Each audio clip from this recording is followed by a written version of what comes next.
इयम् आकाशवाणी। सम्प्रति वार्ताः श्रूयन्ताम्। प्रवाचकः कृष्णप्रसादः।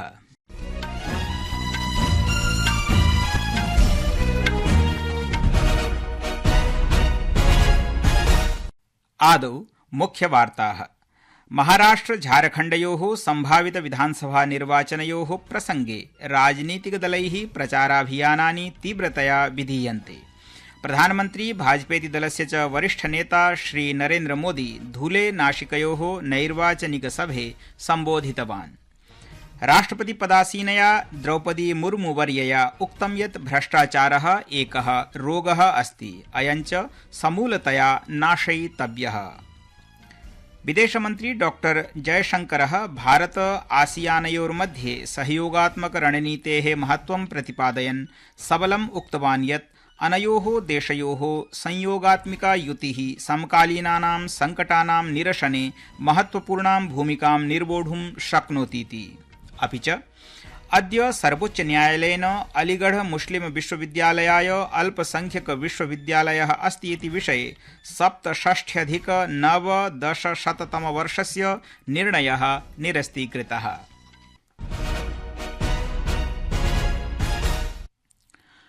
अथ वार्ताः विस्तरेण।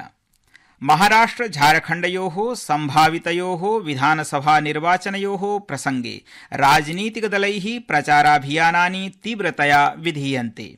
विभिन्नानां राजनीतिकदलानां प्रमुखनेतारः एकस्थानानन्तरं द्वितीयेति रीत्या जनसभाः पथप्रदर्शनादीनि च समाचरन्तः सन्ति, येन मतदातारः तेषां पक्षे भवेयुरिति ते अपेक्षन्ते। प्रधानमन्त्री भाजपेति दलस्य च वरिष्ठनेता श्री नरेन्द्र मोदी धूले इति क्षेत्रे एकां नैर्वाचनिकसभां सम्बोधितवान्। तेनोक्तं यत् भारतस्य विकासाय महिलानां विकासः महत्त्वपूर्णः अस्ति। प्रधानमन्त्रिणा प्रोक्तं यत् तस्य सर्वकारः महिलानां कल्याणाय प्रतिबद्धोऽस्ति। तेनोक्तं यत् महाराष्ट्रे विकासस्य या गतिः विगत सार्धद्वयवर्षेभ्यः प्रवर्धितास्ति तस्याः सातत्यं नितरां भवेदिति। तेनोक्तं यत् तस्य प्रशासनम् आगामिषु 5 वर्षेषु महाराष्ट्रराज्यं विकासस्य नूतनाम् उन्नतिं प्रति नेष्यति। हमारी सरकार महिलाओं के सशक्तिकरण के लिए जो कदम उठा रही है, आप जानते हैं कि महायुति सरकार की ये माझी लाड़की बहन योजना की सिर्फ महाराष्ट्र में नहीं, देश के हर कोने में चर्चा है। तेन सबलं प्रतिपादितं यत् केवलं महायुति प्रशासनमेव राज्याय आवश्यकं सुशासनदाने समर्थमस्तीति। अपराह्ने मोदिना नाशिक क्षेत्रे एका जनसभा सम्बोधिता। महाराष्ट्रस्य शिराला क्षेत्रे गृहमन्त्रिणा अमितशाहेन अद्य एका जनसभा सम्बोधिता।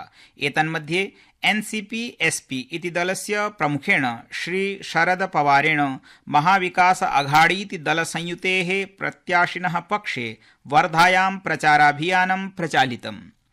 तस्यैव दलस्य नेत्री सुप्रिया सुले इत्यनयापि दलस्य प्रत्याशिनः पक्षे पुणे नगरे प्रचाराभियानं कृतम्। ज्ञातव्यमस्ति यत् 88,200 विधानसभाभ्यः मतदानम् अस्यैव मासस्य 20 दिनाङ्के भविता।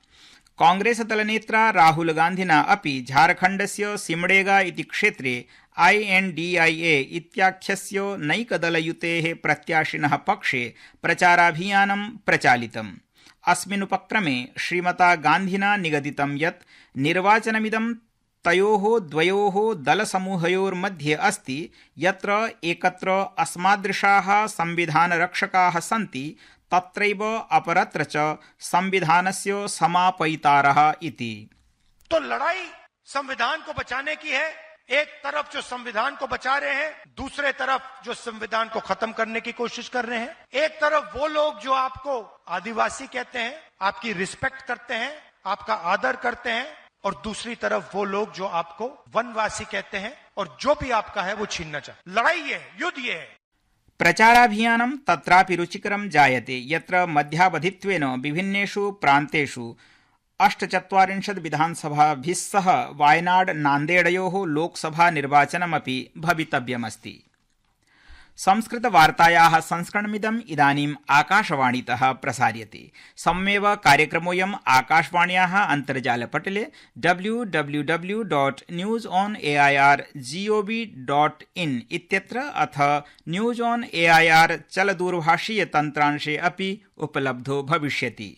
राष्ट्रपति पदासीनया द्रौपदी मुर्मू वर्यया अद्य विश्वासो व्यक्तीकृतः यत् प्रशासनस्य कथमपि भ्रष्टाचारो न शोढव्यः इति नीतिः भ्रष्टाचारं समूलं नाशयिष्यति।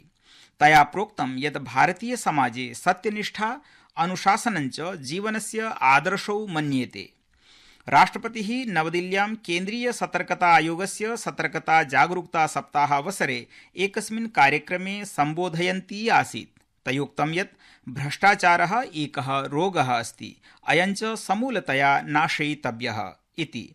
अवसरेऽस्मिन् तया अभियानस्यास्य प्रशंसा कृता। भ्रष्टाचार आर्थिक प्रगति के लिए अवरोध तो है ही, ये समाज में विश्वास को भी कम करता है। इससे लोगों के बीच में बंधुता कम होती है। इसका व्यापक प्रयास देश की एकता और अखंडता पर भी पड़ता है। प्रतिवर्ष 31 अक्टूबर को सरदार पटेल के जन्मदिन पर हम देश की एकता और अखंडता अक्षुण्ण रखने का संकल्प लेते हैं। राष्ट्रपतिना प्रोक्तं यत् विश्वासः सामाजिकजीवनस्य आधारो वर्तते। भ्रष्टाचारश्च न केवलम् आर्थिकप्रगतौ बाधको भवति, परं समाजे विश्वासमपि न्यूनीकरोति। विदेशमन्त्री डॉक्टर जयशंकरः भारत आसियानयोर्मध्ये सहयोगात्मक रणनीतेः महत्त्वं प्रतिपादयन् सबलम् उक्तवान् यत् उभयोः देशयोः जनसांख्यिकी वरिवर्धमानाश्च अपेक्षाः अन्योन्याश्रितौ स्तः। एतौ च अर्थव्यवस्थायाः वाहकावपि भवितुं शक्नुतः। डॉक्टर जयशंकरः अद्य सिंगापुरे ASEAN Bharat network of think tank इत्याख्यं चक्रमंचीय सम्मेलनं सम्बोधयन् आसीत्।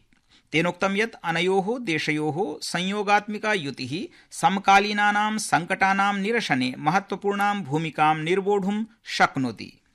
India and ASEAN are major demographies whose emerging demands can not only support each other but become larger productive forces in the international economy. After all, together we account for more than a quarter of the world's population. अद्य सर्वोच्च न्यायालयस्य 7 न्यायाधीशानां पीठेन त्रयाणां मतानां प्रत्युत्तरे 4 मतैः S अजीज बाशा इत्यमुं विरुध्य भारत सर्वकारस्य प्रकरणे 67,990-तमवर्षस्य निर्णयः निरस्तीकृतः। यो हि अलीगढ़ मुस्लिम विश्वविद्यालयाय अल्पसंख्यक विश्वविद्यालयः अस्ति इति निर्णयस्य आधारः आसीत्। तस्मिन् निर्णये उक्तमासीत् यद् विधिना स्थापिता कापि संस्था अल्पसंख्यक संस्थानत्वेन स्थापनाय अधिकारं दर्शयितुं न शक्नोतीति।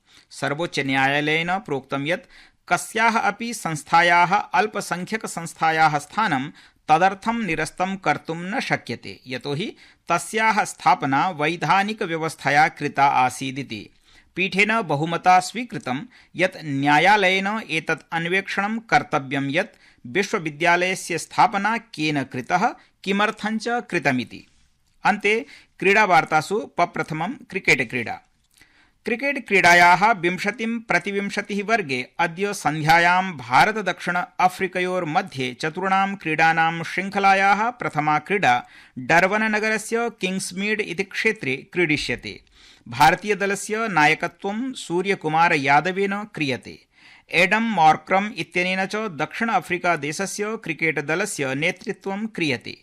दलश्रेण्यां यत्र भारतं प्रथमं स्थानं धत्ते, तत्रैव दक्षिण अफ्रीका देशः 6ठतमं स्थानं धरति।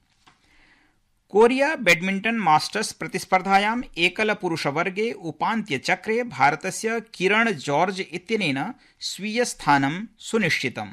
प्रागुपान्त्यचक्रे अद्य प्रातः सः जापानदेशस्य ताकुमा ओबायासी इत्यमुं पराजितवान्। इति वार्ताः।